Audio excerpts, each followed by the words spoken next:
আসসালামু আলাইকুম গাইস, আপনারা সবাই কেমন আছেন? আশা করি সবাই ভালো আছেন। আলহামদুলিল্লাহ আমিও ভালো আছি। আজকে সরপুঁটি মাছের একটা রেসিপি করব। তো মাছের ভিতরে দিয়ে দিলাম হলুদ। এবার মাছটাকে আমি ভালো মতো মাখিয়ে নিব।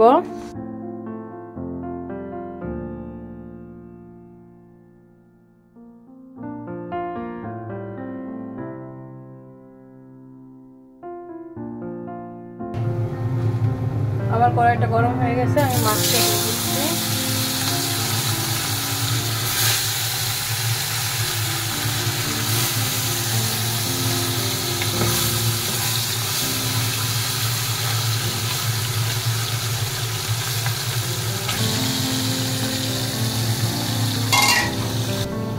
আমি মাছটা রান্না করার জন্য এখানে নিয়েছি রসুন, একটা রসুন কোয়া নিয়েছি, আর 4-5টা পেঁয়াজ কুচি করে নিয়েছি, 2টা শুকনো লঙ্কা দিয়েছি।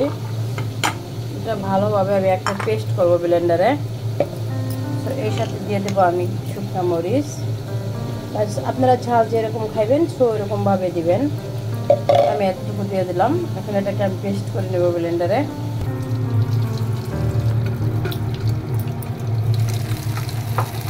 মাছটা আমি উল্টে দিচ্ছি অফ ক্যামেরায়।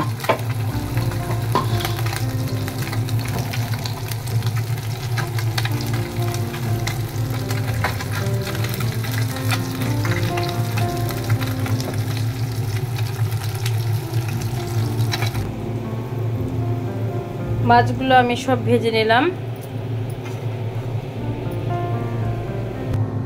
এখন চুলায় যেই মাছ ভাজা তেলটা আছে মিডিয়ার মধ্যে আরেকটু সরিষার তেল অ্যাড করে দিব। কিছু পেঁয়াজ কুচি দিয়ে দিলাম।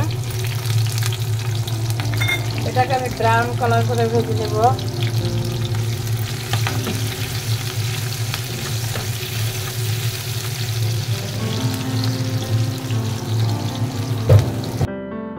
চুলায় একটা প্যান বসিয়ে দিছি। প্যানের ভিতরে এবারে আমি কিছু সরিষার তেল দেব। সরিষার তেল দিয়ে মাছটা ভাজবো। সম্পূর্ণ রান্নাটা আমি সরিষার তেল দিয়ে করব। চাইলে আপনারা সয়াবিন তেল দিয়ে ওখানে করতে পারেন।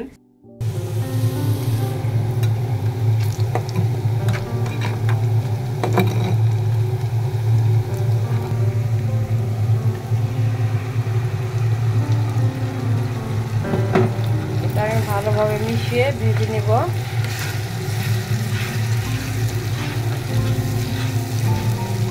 যাদের ব্লেন্ডার নেই তারা পাটায় এই মশলাটা ভেজে নিতে পারেন। এইভাবে রসুন আর পেঁয়াজ আর শুকনো মরিচ 3টা উপকরণ একসাথে মিশিয়ে সুন্দর করে বেটে নেবেন।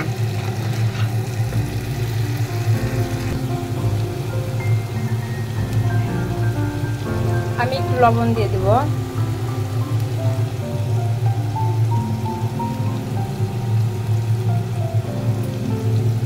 লবণটা ভালো করে মিশিয়ে নেব।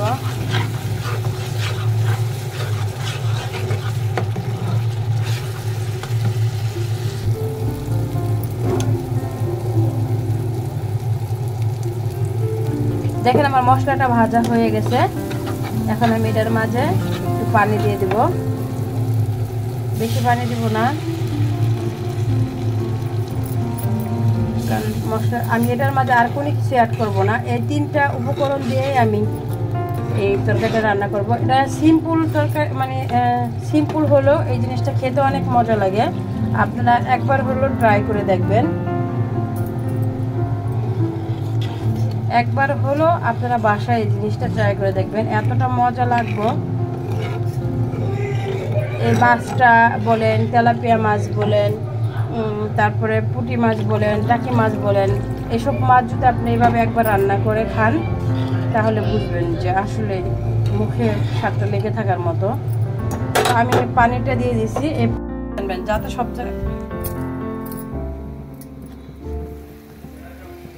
আমার পানিটা ফুটে গেছে, জলটা। এবার আমি মাছটা দিয়ে দেবো, যে মাছটা ভেজে রাখছিলাম। এটা সরপুঁটি মাছ। চাইলে আপনারা এইভাবে দেশি পুঁটি মাছও বেছে খেতে পারেন রান্না করে, এই আমার মতো করে। জাস্ট অসাধারণ এই রান্নাটা। যদিও অল্প কিছু উপকরণ দেওয়া রান্নাটা, তারপরে খুব মজা লাগে। আবারও চাইলে টাকি মাছ বলেন, দেশীয় যত মাছ আছে তো এভাবে করে খেতে পারেন। রুই মাছও অনেক সময় দেখেন এভাবে মানুষের কাছে মজা লাগে না, কিন্তু এভাবে করে খেতে পারেন। একদিন খেলে বুঝতে পারবেন এটা মজাটা কি। আমি কিছু কাঁচামরিচ খালি দিয়ে দেবো শুধু এটা সেট সরানোর জন্য। আমার কাঁচামরিচ এরকম ঝাল না, আমি শুকনো মরিচটাই বেশি দিছি ঝাল করার জন্য। আর যারা ঝাল কম খেতে চান ঝাল কম দিবেন।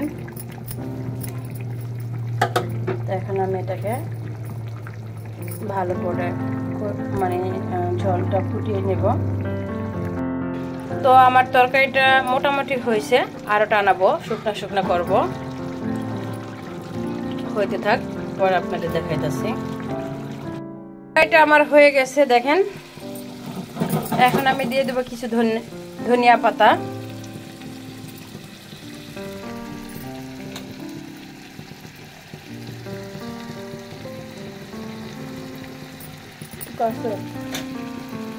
একটু কাঁচা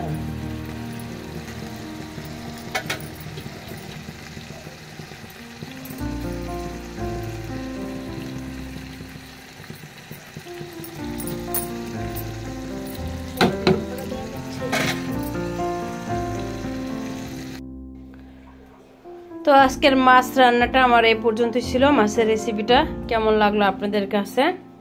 যারা আমার ইউটিউব চ্যানেলের ফ্রেন্ড তারা আমাকে সাবস্ক্রাইব করবেন, যদি ভালো লাগে পাশে থাকবেন, সাবস্ক্রাইব করবেন, লাইক দিবেন, কমেন্ট করবেন। যারা আমার ফেসবুক ফ্রেন্ড তারা আমাকে ভালোবেসে একটা ফলো দিবেন, একটা লাইক দিবেন, একটা কমেন্ট করবেন।